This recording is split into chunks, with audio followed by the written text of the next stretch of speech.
આપણે આવી ગયા છીએ પાછા સોમનાથ અને દ્વારકાના દર્શન કરીને પછી આપણે અમરેલી બાજુ રવાના થવાનું હતું બધા તૈયાર થઈ ગયા હતા. બસ તો 3 વાગ્યાની હતી પણ અમને હું ઢેઢો અમે 12 વાગે ત્યાં બેસી ગયા હતા. શાબાશ બેટા.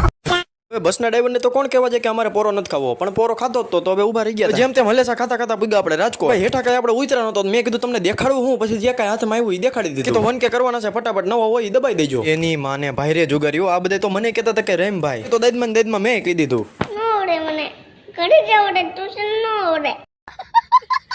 ના ઓ ભાઈ ઘરે ટ્યુશનમાં ક્યાંય નથી આવડતું. સોમનાથ જતા જતા આ સીન તો રહી જ ગયો તો આપણો. મેં કીધું હાલો અત્યારે દેખાડી દો. બધા નખરા કરતા હતા આપણે હું કામ બાકી રહી. ફાઇનલી એકાદ દી પછી આપણે ભૂખ્યા એ બાજુ નજર નાખી પણ ભારે તડકો હતો અને મને છે ને ખબર પડી હતી કે આ ફાર્મમાં આજે કાર્યક્રમની ઉજવણી છે તો હું તો ભાઈ સવારમાં દોડીને પૂગી ગયો અહીંયા. ધીમે ધીમે બધા ભેગા થતા હોય એવું લાગે છે પણ આ તો બધા નાના છે આ કરી કરીને હું કરી લે. એને કામ કર્યું કે ન કર્યું મને એલા કામ આપી દીધું ને ઉભો થતો એવું છે. એકચ્યુઅલી શેવડીનો રસ લેવા આવવાનો હતો પણ હજી મશીન ચાલુ કર્યું હતું એટલે થોડીક વાર લાગે એવું લાગતું હતું. મને તો મનમાં નહોતું કે રસ લેવામાં એટલી બધી મજા આવે. ફુવારા ભાઈએ ગોઠવા મુંજાતાની બાકીનું કાલે આવી છે.